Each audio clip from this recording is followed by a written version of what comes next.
It's a blueprint, a rubric, a guiding light to meet deadlines. It's formulaic to toward us these chords, so give us more of the norm. Come along, it's formulaic.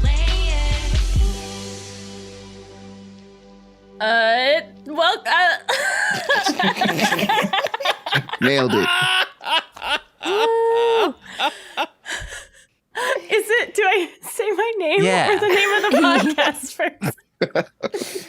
I'm Shelby. And I'm the littlest hobo. No, you're not. That's a reference to that 70s show. Oh, and this is formulaic. I know the deep cuts, baby.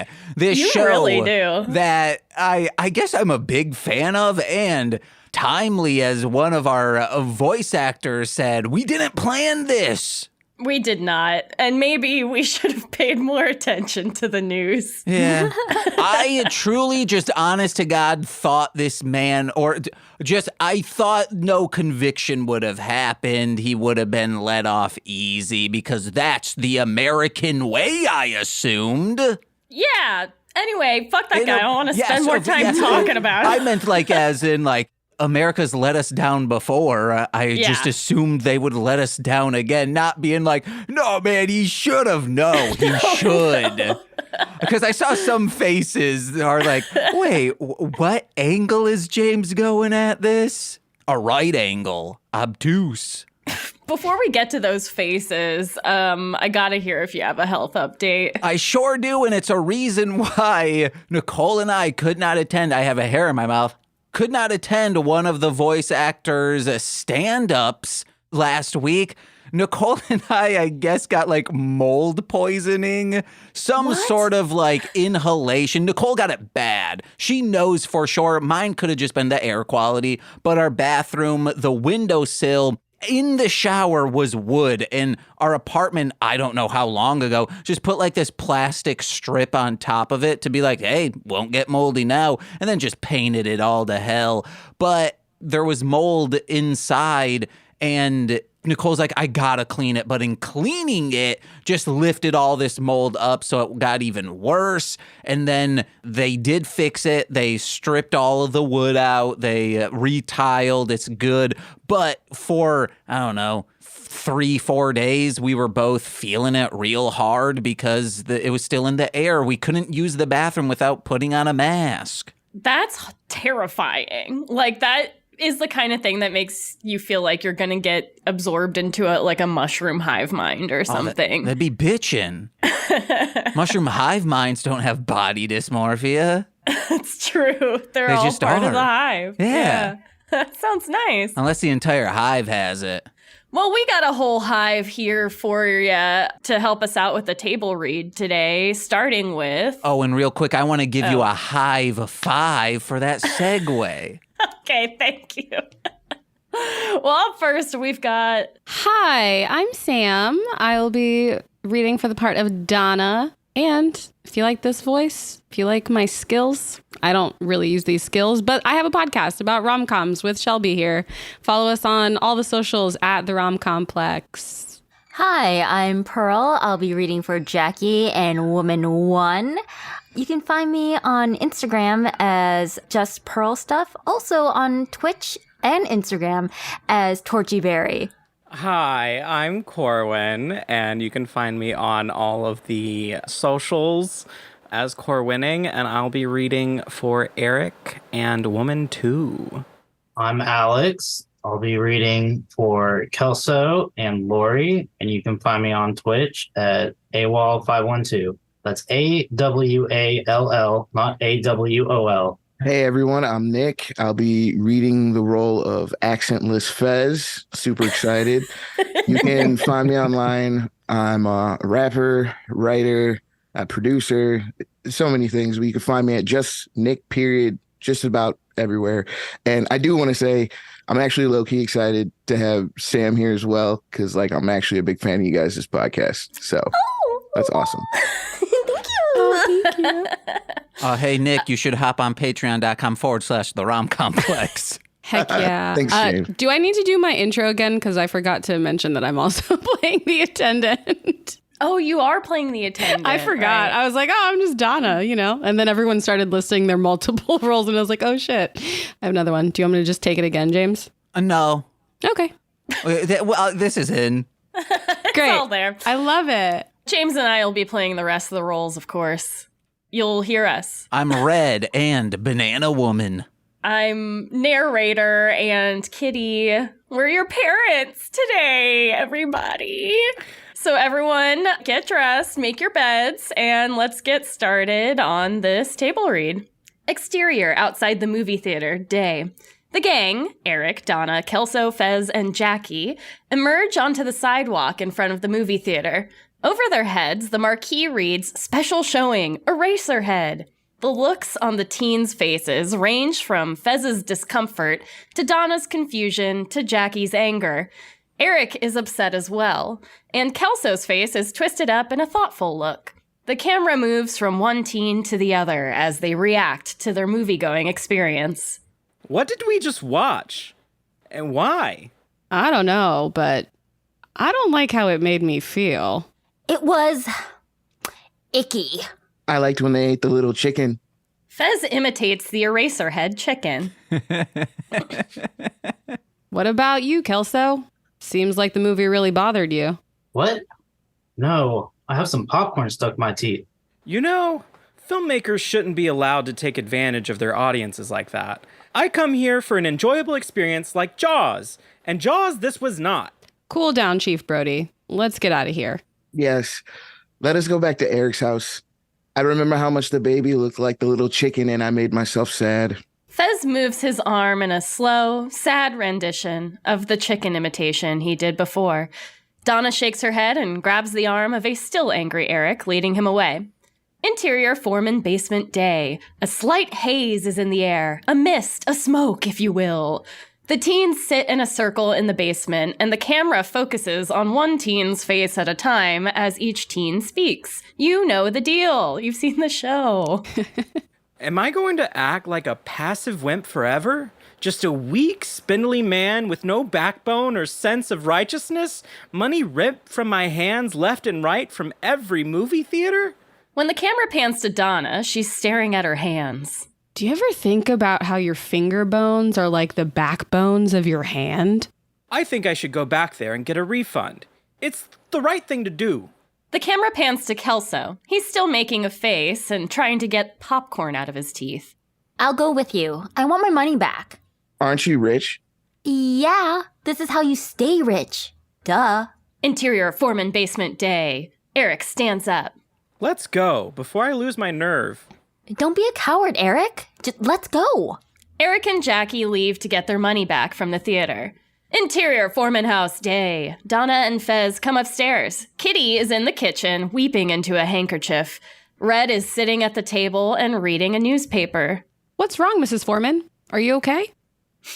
I'll be okay. It's just Elvis died. I feel such a deep sense of personal loss. Lori saunters into the kitchen. You know what that means. There's going to be a lot of sad, horny old women around town. Lori winks suggestively at Fez. Where? How? Why? Please explain the horny women. The object of all their sexual fantasies. The object of all their sexual fantasies died. They'll be looking for comfort and maybe for their next obsession. Where are all the horny women? I would like to be an obsession. Where's Kelso? He's around here somewhere. Probably in the bathroom, entertaining himself by making faces in the mirror. Well, where's Hyde? Oh, you know. The pause goes on for an extremely long time. Kitty shrugs her shoulders repeatedly. The audience begins to applaud. Some shout how much they hate that guy Hyde. He's gone and no one knows where he is. Donna, please, you're my only hope.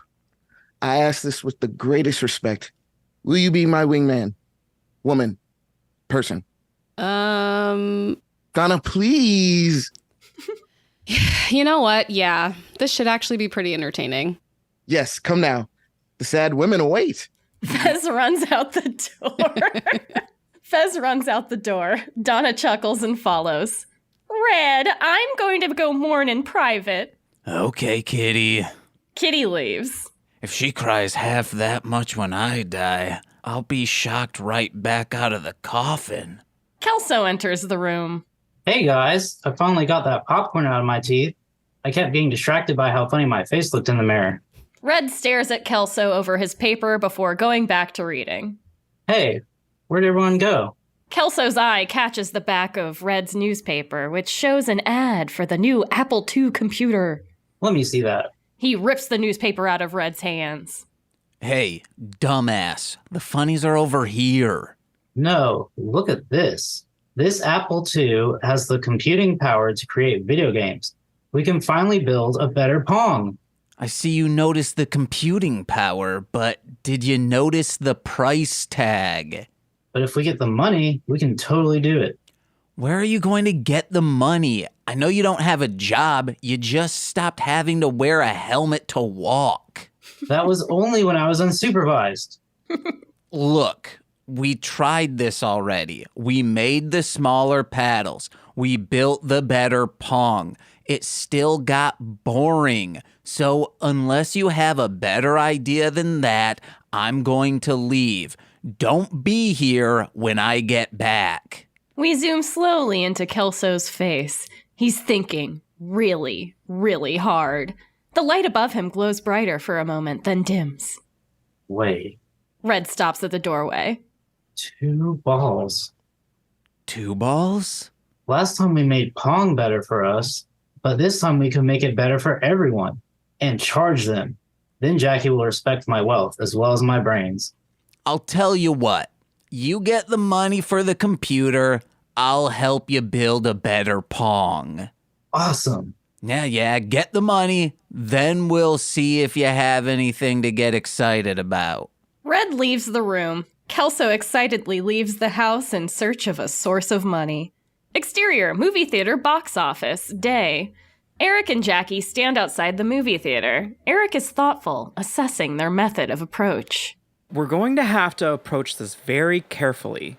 We need a game plan.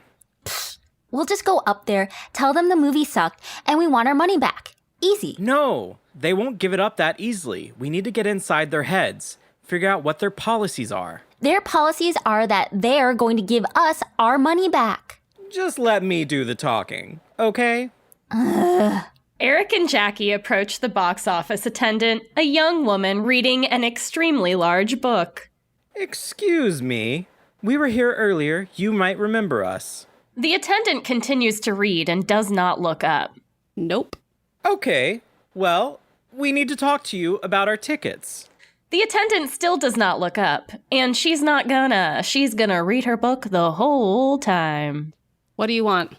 Do you need tickets to see Eraserhead? No, the opposite, actually. Eric puts his arm out as if holding Jackie back. We would like a refund for our tickets. Were you unable to make it to the showing? Well, Oh, we were there, all right. Eric glares at Jackie. Did you miss more than half the movie? It's not the... Oh, we saw the whole thing. Eric is fuming. Excuse us for 1 second. Eric pulls Jackie aside. Jackie, if you ever listen to a single thing I say, listen to me now. I will do the talking. Fine. What did I just say? Repeat it back to me. I will do the talking. I will do the talking. You know what? I'll count that as a win. Eric and Jackie go back to the attendant. Listen. Eric checks the attendant's name tag. Berdella. Eric is puzzled by the name. Listen up, Berdella. That movie was a waste of our time, and we wish we'd never seen it. What she's trying to say is that the movie didn't align with our sensibilities, and we'd like a refund due to the psychic damage. Isn't this a waste of your time for so little money? A waste of time? What about a waste of paper? Your book must have taken a whole forest to make. Actually, yeah. What is that? The Bible in English and Japanese. What? Who is that even for? I don't know. Bilingual people? Open your mind. How dare you tell me my mind's not open? I saw Eraserhead. Eric catches himself borderline praising the movie. If you really want a refund, She leans down to pick up a huge stack of papers, which she plops down on the box office window. you'll need to fill out this form. Okay, forms. That's a start. Boy, that's a lot of paper. Are you sure it's not another Bible? Eric grabs the papers, looking a little overwhelmed. Do you have a pen? The attendant scoffs, then places a chode pencil in the window. Eric takes that as well. Well, Jackie, I guess we better get started on these. We? There's only one pencil. You better get started on those. Eric sighs, sits down on a bench outside the theater, and gets to work.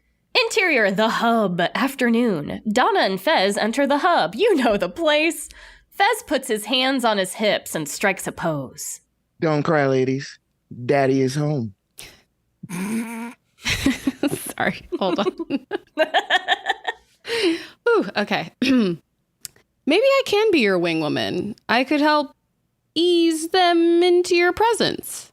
Please, Donna, allow me to dazzle you. Interior, the hub, afternoon. Fez faces the camera. Hey, baby. I bet I could take you to Graceland. A hand reaches into frame and slaps Fez across the face. Cut to interior, the hub, a different part of it. Fez, still high-spirited, faces the camera. I ain't nothing but a hound dog. For your love.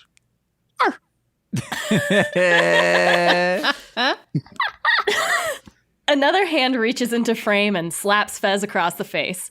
We cut quickly to 4 or 5 other locations around the hub where Fez is getting slapped in the face after his implied come-ons. Finally, interior, the hub, afternoon. Fez faces the camera, his face red from all of the slapping. Despite his teary eyes, he's wearing his attempt at a signature Elvis sneer. He's slowly hip thrusting, clearly in pain from being slapped so many times. He's making Elvis noises. Uh-huh.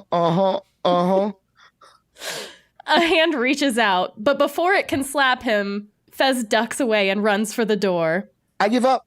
Exterior, the hub, late afternoon. Fez runs out the front, followed by Donna. Elvis has left the building. These women are too powerful. Not even the death of Elvis has made them more willing to speak to me. A group of women emerge from the hub. Fez jumps and ducks behind Donna in fright. My mom will not stop crying over Elvis. Mine either. I told her to go shopping to cheer herself up, and can you believe it? She decided to go to the Piggly Wiggly. The women pass, and Fez turns Donna around by the shoulders. Did you hear that? A sad woman has gone to the Piggly Wiggly. I don't know. Are you sure you want to keep doing this? Donna, I'm down for anything when it comes to love and horniness. Donna opens her mouth to answer, but is distracted by the sound of sniffling. Another woman walks by, wiping tears from her eyes. She's carrying a grocery bag. That grocery bag displays the name of the store she got it from. That store is the Piggly Wiggly. Fez and Donna lock eyes before Fez starts running in the direction the sad woman came from, which is also the direction of the Piggly Wiggly. Wait for me, sad woman. Oh, I wish I had my camera with me. Fez runs off screen and Donna happily trails after. Interior, foreman basement, late afternoon. Red has just come down the stairs into the basement when Kelso, carrying a pitchfork, rushes in the basement door, then stands with his back to it. Kelso? There is commotion upstairs as Kitty rushes inside and locks the door, then comes partway down the stairs to the basement. She cannot see Kelso. Oh, Red, I just came from the neighbors. They said that there's a strange man running around with a pitchfork demanding money for raking their leaves. It's barely September. We'll be fine. Just keep the doors locked. The door's locked and an eye out. I'm gonna go find those binoculars. They must be around here somewhere. Kitty ventures back upstairs. So, I'm guessing you didn't get a job. You used to get me work all the time when I was a kid. I'd ring people's doorbells and then do the lawn raking dance. Kelso does a little dance with the rake. And a spin, and ta-da! Always got me some money. You never actually did any yard work. People will give money to any child wearing a helmet. It's still early. I just have to try a different approach. Kelso puts his hand on the doorknob to leave. Maybe wait a bit for everyone to forget your face. Kelso backs away from the door again. Good idea. And dumbass, Yeah? put my rake back with the other tools. Red goes back upstairs. Exterior movie theater, early evening. The day's sure going on, isn't it? Eric is still filling out the forms. He has a stack of completed pages and a stack of pages he's still working on. He's skimming down yet another page of the form. Beside him, Jackie is braiding and unbraiding a piece of her hair. What specific morals did the movie offend? What is this paperwork? Jackie, can you... Hold on. I'm almost finished. Jackie finishes the braid she was working on. There. What? Can you please help me with these forms? Oh, yeah, duh, of course. Jackie takes a breath.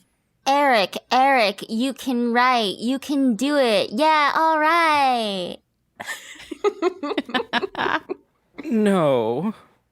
I mean actually help. But that's what helps the football players at school. They couldn't win the game without us. I meant, can you fill out the rest of these pages? It's going to start getting dark soon and my hand is cramping. Look, Eric, if you can't accept what I already offered, then I don't know how to help you.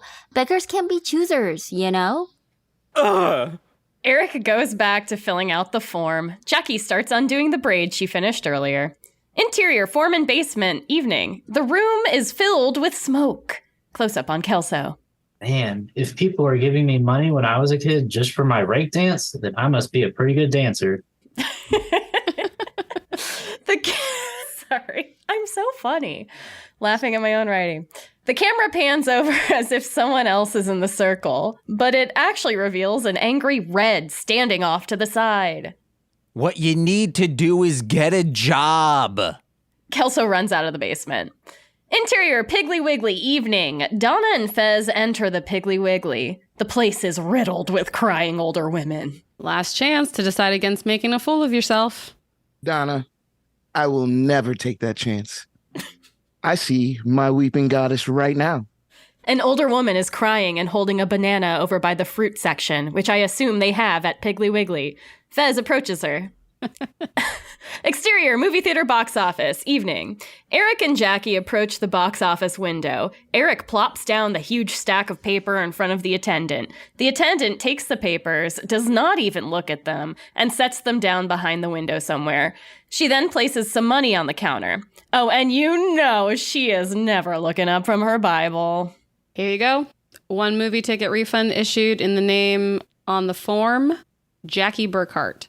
Jackie reaches over Eric and grabs the money. Yippee! 1? No, we need a refund for 2 tickets. I put both our names on the form. You only filled out 1 refund form. Her name was first. Well, can't you just photocopy it and say I did it twice? Would you really want me to lie with this in my hands? Without looking up, the attendant motions to her Bible. You know what? Forget this. I refuse to participate in these barbaric refund practices. Okay. Oh, hey, Kelso. Kelso approaches Eric and Jackie outside the theater. Jackie, you gotta help me. I'm at my last wit's end. I need something to get rich quick to make Red proud of me for once in my life. For what? Jackie holds up the money she just got. I have this. I guess we could buy a lottery ticket and try to win more. Yes, you're a genius. Kelso and Jackie run off. Wait, can I at least get half before you waste it all? Eric looks back at the box office attendant and makes the "I'll be watching you" motion with his fingers and eyes. The attendant does not see him. She is reading her book. Eric runs after Kelso and Jackie. The chances of winning money from the lottery are extremely low. Exterior, convenience store, evening. Eric and Jackie stand outside the store. Kelso runs out with an envelope in his hand. I won $2,000. Jackie jumps onto Kelso, kisses him, then takes the envelope. Mwah.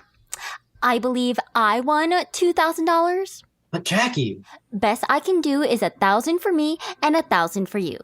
Hello? But Jackie. Kelso? But Jackie. Kelso! Aw, man.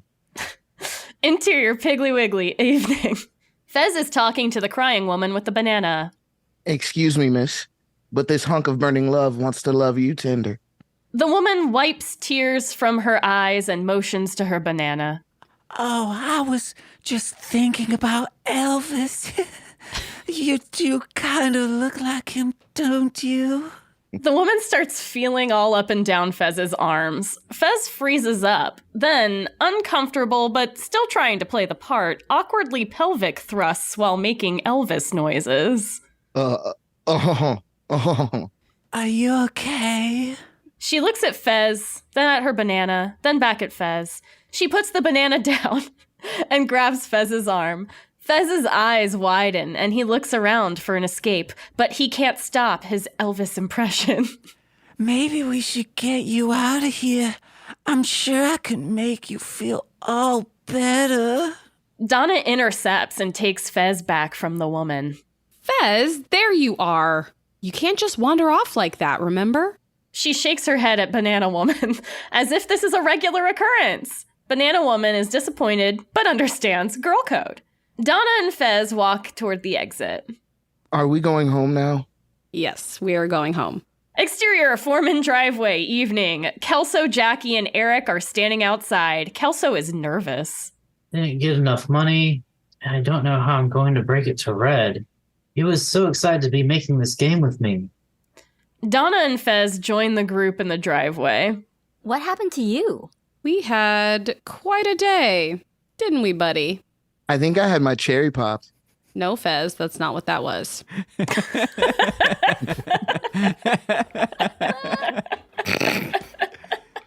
You know what? With the awful day I had, at least I get to end it seeing Red make a fool of Kelso. Someone who isn't me. Let's go inside. Eric and Kelso head inside. Red is sitting at the kitchen table reading the paper again. Hasn't he finished it by now? Or perhaps it is an evening edition. Red, I'm sorry, but I have bad news. I think you're going to need to sit down. I am sitting down. You didn't try to rake more lawns, did you? Kelso paces back and forth. I know you are so excited to get in the game business with me. I wasn't that. No, wait. I know you were really looking forward to working with me on that new computer. Well, Hush! Don't tell me to hush. Do you want my foot up your ass? No, I just didn't get enough. Kelso pulls money out of his pocket. Red's face lights up. We can't get the computer, but I did get us each $500. Red takes the money offered to him. He's genuinely joyful. He smiles and almost says something, but then catches himself and frowns again. So you didn't manage to get a job? Kelso hangs his head. No, sir. I'm sorry I disappointed you. Kelso, I don't think about you enough to be disappointed in you. That being said, the way today turned out, you weren't that much of a dumbass. Red leaves the room. Kelso turns to Eric. Suck it, Foreman. Your dad is proud of me. That money should have been mine.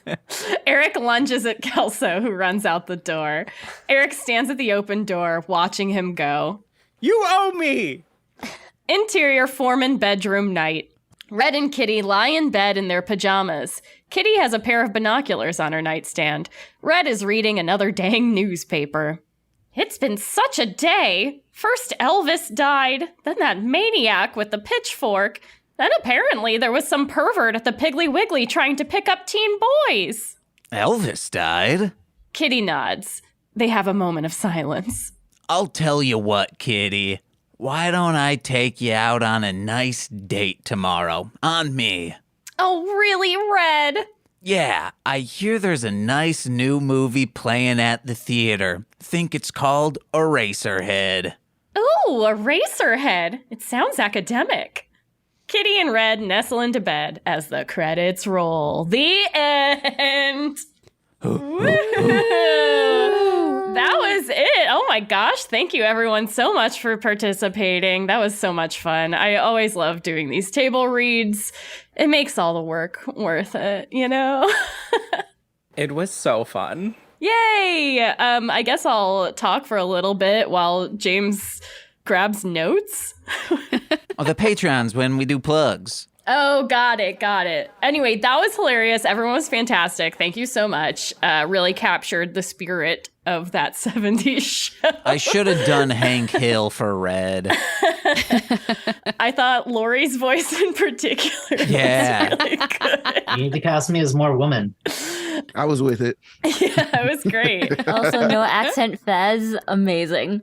No Amazing. accent Fez turned out so good, Nick. It's very hard not to do the accent. I just like mainlined a lot of like Fez moments, and I was like, oh man, like this is gonna be tough.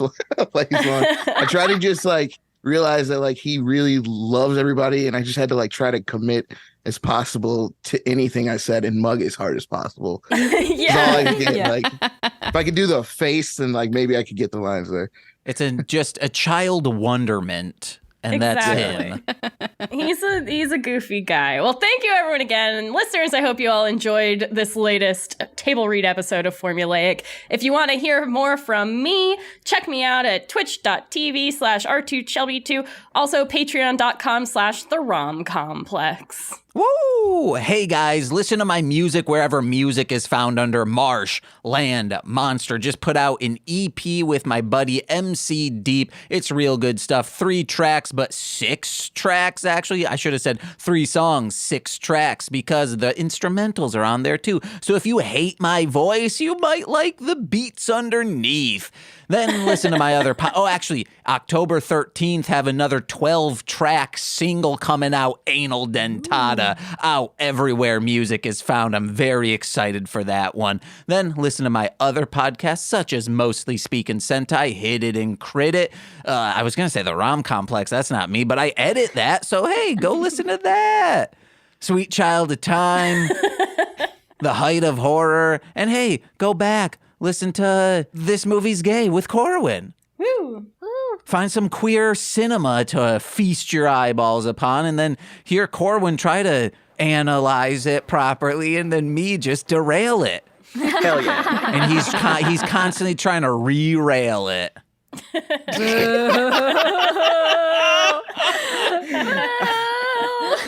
A phrase Corwyn did not enjoy me ever saying. Terrible. Hate it. Never again.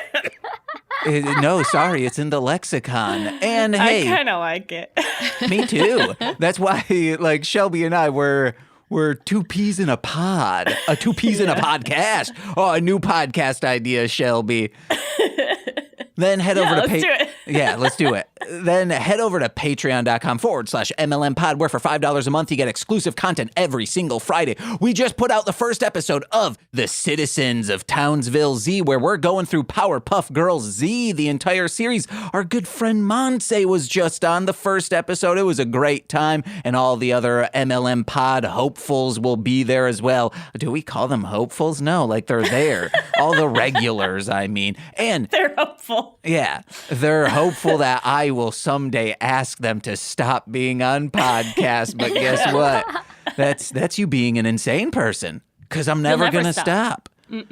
And if you're a $10 patron, you get monthly content on top of that, like straight to Patreon, which this month Nick will be on. We're discussing Dead Alive, the Peter Jackson movie before he hit it big with Lord of the Rings. And you get shout outs on every single free feed podcast. So let's begin with those, starting with Steve F., Eric Berry of Ranger Command Power Hour, Alex Z, The Waz, Orion, he is on Anal Dentata, he remixed that track, Jordan B, The Chaos Witch, my Bickle brother in Common Law, Joshua Jacobs, Steve Barnes, A Sweet Child of Time. We're reviewing Wheel of Time Season 2 right now. Go check that out. The womb in which I emerged with an umbilical cord wrapped around my neck. I wish I would have just stayed in there a little bit longer. I would not have been able to be resuscitated. Lil Corey's BFF and former roommate Shane, That Fed, twitch.tv/Corwinning. It's Corwyn. And from the Rom Complex and a little podcast called Formulaic, a podcast about script writing. No, it's in script writing. It's twitch.tv/R2Shelby2. It's R2Shelby2. And I've been James. And I've been Shelby. See you guys. Bye. Bye. This has been a Marshland Media And OK Owl production. produced by me, James McCollum. And me, Shelby Sweeterman. For more content, please visit mlmpod.com. Or OKOwl.com. And for the best way to support this podcast, please visit patreon.com/MLMpod, where for $5 a month, you get exclusive content every single week. Thank you very much for listening. Pheasant Wait for me. done. Oh, sorry. I was locked in. I was locked in to get this sad woman. Pheasant done. You're there. You're in the script. Right. Oh, yeah. Look, Eric, if you can't accept what I already offered, then don't know how to help you. Then I don't. Oh, that's not my cursor. God damn it.